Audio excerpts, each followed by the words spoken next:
Nakita ni Lynette at ni Josa yung laptop sa banyo ng Apex. Hard drive na lang yan. Sira-sira na kasi yung laptop kaya hindi na gumagana. Kaya lang nagtataka kami kung paano umabot sa Apex yan.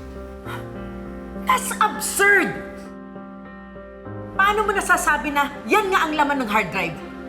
Napanood mo ba? Baka niloloko mo kami! Bakit hindi nyo nalang panoorin? Sige na, Zoe. Ikaw na ang bahala dyan. Mauna na ako.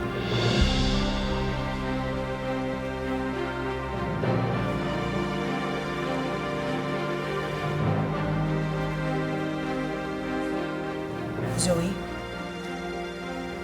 akin na yan. Let me check it. No. I have to watch it first. Mom. Zoe, pag pinanood mo yan, baka matroma ka lang. Give me that! No! Sa akin binigay to, kaya sa akin na to.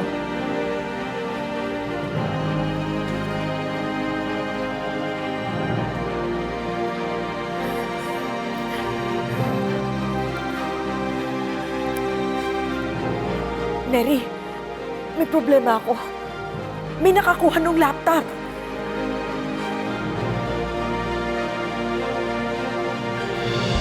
Ayaw ni Zoe? Bakit naman? Pareho kayong anak ni RJ, so pareho kayong may karapatan sa kanya. Dok, dito lang naman po ako para kamustahin po si tatay.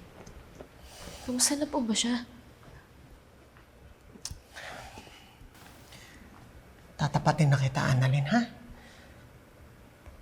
He's not improving.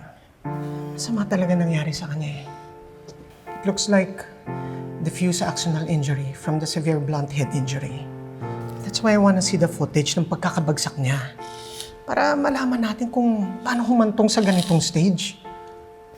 Di bali po, Dok. Nakuha na rin naman po namin yung hard drive, kaya makikita po natin kung paano po nahulog si tatay.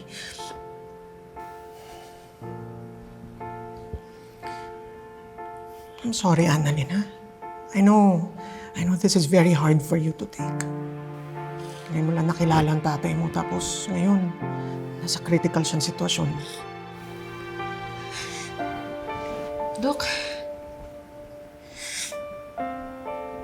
magiging okay naman po si tatay, di ba?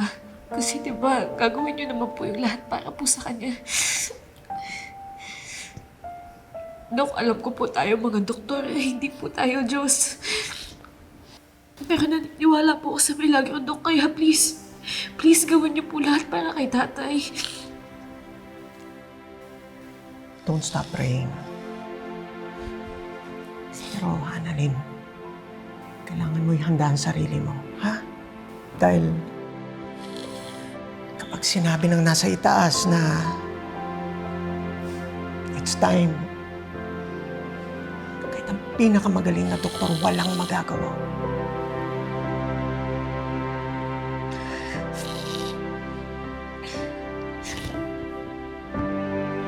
Thank you po, Dok.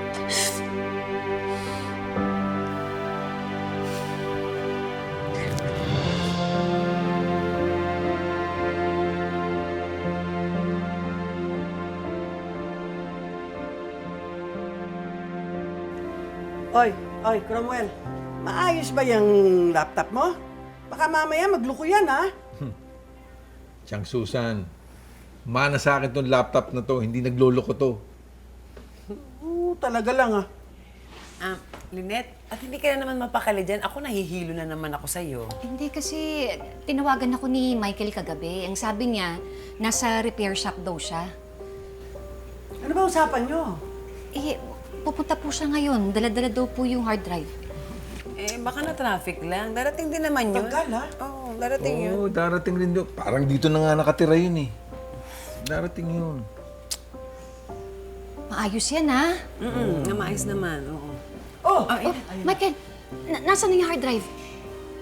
Nandito yung laptop ni Cromwell. Alika na, para mapanood natin. Nasaan na? Lynette, wala na sa akin yung hard drive. Saan napunta yung hard drive? Binigay ko kay Zoe. Ano? Di ba meron na tayong usapan? Kanina pa kami naghihintay dito, tapos yung pala, wala naman pala kaming hinihintay para kami mga tanga. Lynette, hindi ba mas dapat mapunta sa kanila yung hard drive? Baka nakakalimutan mo, anak ni RJ si Zoe. Hindi ba mas may karapatan siya kesa... Kesa kanino? Kesa sa akin? Oo. Kasi sila ang tunay na pamilya. Michael, ginagawa ko to para kay Annalyn. Para kay Annalyn lang ba? Ano ibig mo sabihin? Kahapon ko pa napapansin. Ikaw ang punong abala sa pag-aasikaso sa nangyari kay RJ. Kung umasta ka, parang ikaw ang asawa. Hindi mo nararamdaman may nasasaktan ka na. Bakit? Sino ba nasaktan ko? Ako!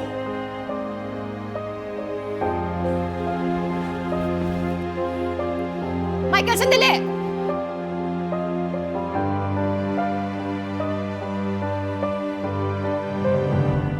Sa tatay Michael ni Annalyn galing yan? Yes. Gusto nga kunin ni Mommy pero hindi ko binigay. She was acting so weird. Oh, bakit? Your mom also has the right to know kung ano nangyari sa daddy mo. Tsaka na, mauna na muna ako malaman since nandito na sa hard drive ko anong kailangan ko makita. Eh Zoe, kaya mo bang panoorin yung footage ng daddy mo? Footage ni Daddy mo? Zoe, yan ba yung CCTV footage ni Tatay? Yan ba yung galing sa building?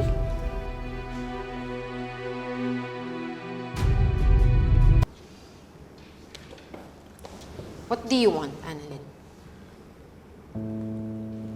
Zoe, pwede bang makinood ako? Gusto ko kasi malaman kung ano yung nangyari kay Tatay. Umalis ka na. Zoe, please, gusto ko lang talaga malaman. Wala ka bang pasyente? Ang sabi ko, umalis ka na. Zoe, paano mo pala nakuha yung hard drive niya? Ang kulit mo! Umalis ka na nga! Zoe, Leave! Pati ikaw na rin, Joy. Leave!